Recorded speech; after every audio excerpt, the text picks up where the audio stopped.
Gaza और middle east की तमाम खबरें इस रिपोर्ट में आपको आगे बताऊंगा, लेकिन इससे पहले आपके सामने वर्ल्ड हैप्पीनेस रिपोर्ट रखना चाहता हूं। कल 20 मार्च था और हर साल 20 मार्च को वर्ल्ड हैप्पीनेस रिपोर्ट आती है। दरअसल इस रिपोर्ट में ये बताया जाता है कि दुनिया में कौन सा देश सबसे ज़्यादा खुशहाल है, किस देश के लोग अपने यहाँ के तौर तरीक़ों से, अपने यहाँ के हर एक चीज़ से कितना ज़्यादा अपने आप को खुशहाल महसूस करते हैं। हर साल ये रिपोर्ट आती है और इस रिपोर्ट के सामने आने के बाद हर साल हमारे देश को लेकर भी चर्चाएं होती हैं। हमारे देश की रैंकिंग क्या है, कितना खुशहाल है दुनिया भर में हमारा देश भारत, आपको आगे बताऊंगा। लेकिन पहले आपको बता देना चाहता हूं कि दुनिया में फिनलैंड एक ऐसा देश है जो दुनिया में सबसे ज़्यादा खुशहाल है। लगातार 7 साल से फिनलैंड वर्ल्ड हैप्पीनेस रिपोर्ट में पहले नंबर पर आ रहा है। फिनलैंड के लोगों के पास ज़्यादा पैसा नहीं है, लेकिन इसके बावजूद भी फिनलैंड सबसे ज़्यादा खुशहाल देश है। वहाँ के लोग बहुत ज़्यादा खुश रहते हैं। दूसरे नंबर पर आता है डेनमार्क, तीसरे नंबर पर आता है आइसलैंड और चौथे नंबर पर आता है स्वीडन। 5वें नंबर पर बताए कौन आता है? इजराइल। अब यहाँ पर मेरी बात आप लोग ध्यान से सुने। इजराइल 5वें नंबर पर है खुशहाली में। ये जो लिस्ट आती है 143 देशों की आती है, क्या वाकई में ये रिपोर्ट सही है? क्या वाकई में इजराइल के अंदर इतनी खुशहाली है कि इजराइल को 5वें स्थान पर रखा जाए? जिस तरह के हालात इस वक्त इजराइल के अंदर बने हुए हैं, क्या वाकई में आपको लगता है वहां के लोग खुशहाल हैं? इजराइल को 5वां स्थान दिया गया है, नीदरलैंड को 6वां, नॉर्वे को 7वां, लग्जमबर्ग को 8वां, स्विट्जरलैंड को 9वां और ऑस्ट्रेलिया को 10वां स्थान। यह टॉप 10 देशों की लिस्ट है। अमेरिका और जर्मनी टॉप 20 की लिस्ट से बाहर हो गए हैं। अब भारत की बात कर लेते हैं। इस रिपोर्ट को यूनाइटेड नेशंस की एक एजेंसी के द्वारा लाया जाता है। दुनिया भर के तकरीबन 143 देशों के बहुत सारी चीज़ों को लेकर सर्वे किए जाते हैं, उसी के आधार पर इस रिपोर्ट को तैयार किया जाता है। दोस्तों, एक बड़ी हैरान करने वाली बात यह है कि इस रिपोर्ट में पाकिस्तान भारत से ज़्यादा खुशहाल दिखाया गया है और हर साल ऐसा होता है।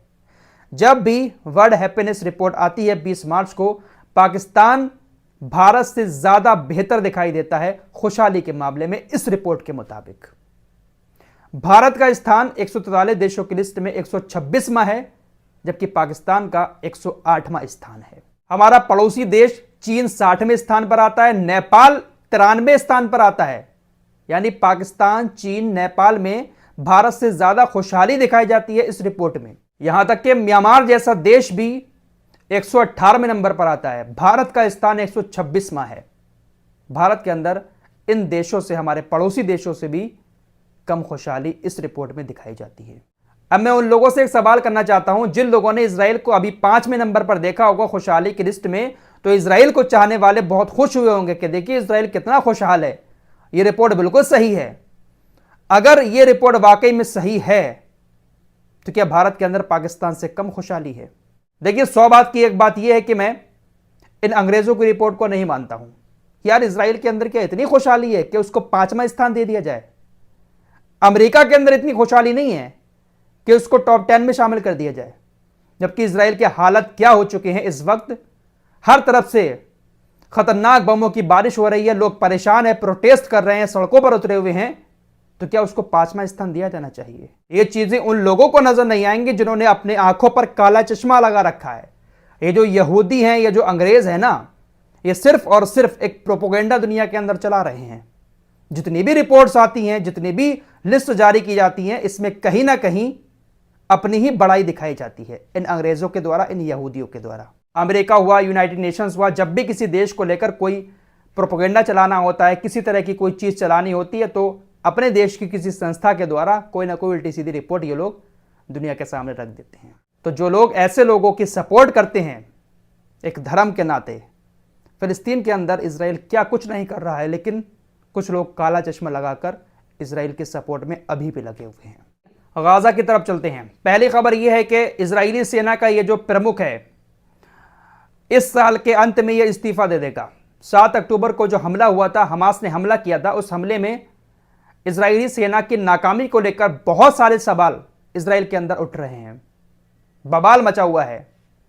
सरकार से इजराइल के लोग मांग कर रहे हैं कि इजराइल डिफेंस फोर्सेस की जांच कराई जाए, इनके प्रमुखों की जांच कराई जाए कि आखिर हमला हुआ किसकी लापरवाही की वजह से था। इसी वजह से इजराइल डिफेंस फोर्सेस में और सरकार के नेताओं में काफ़ी बार लड़ाई झगड़े भी हो चुके हैं।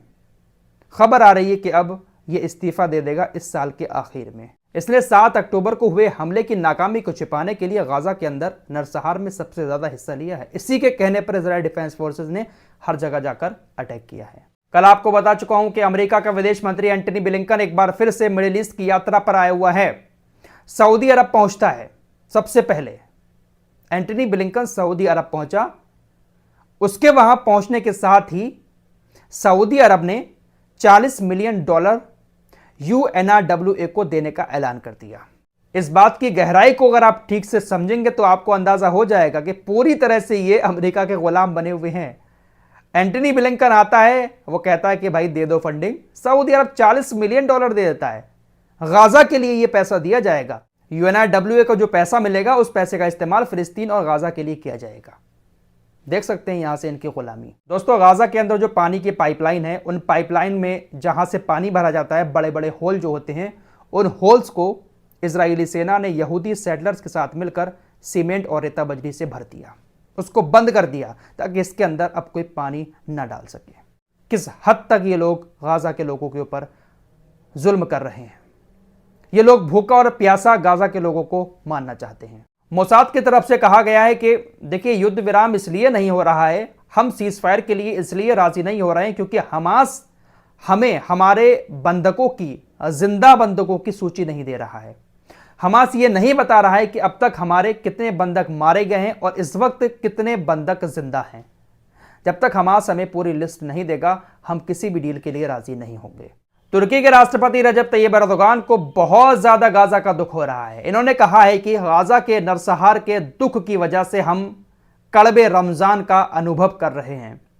तुर्की के रूप में हम अपनी ज्ञात और अज्ञात मदद से अपने गाजा भाइयों का समर्थन करते हैं।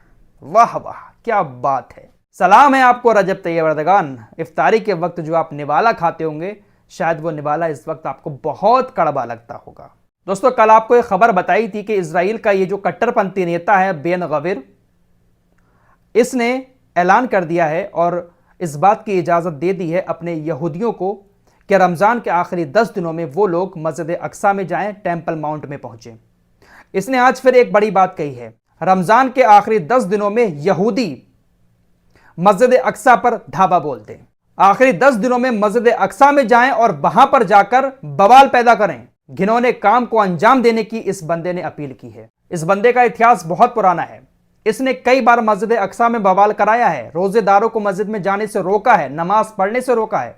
एक बार फिर से इसने ऐलान कर दिया है और यहूदियों से अपील की है कि जाओ मस्जिद अक्सा पर धावा बोलो, वहां पर जाकर बवाल करो। फिलहाल इस रिपोर्ट में इतना ही। मिलते हैं कुछ और नई खबरों के साथ। तब तक के लिए अपना ख्याल रखिएगा। अल्लाह हाफिज।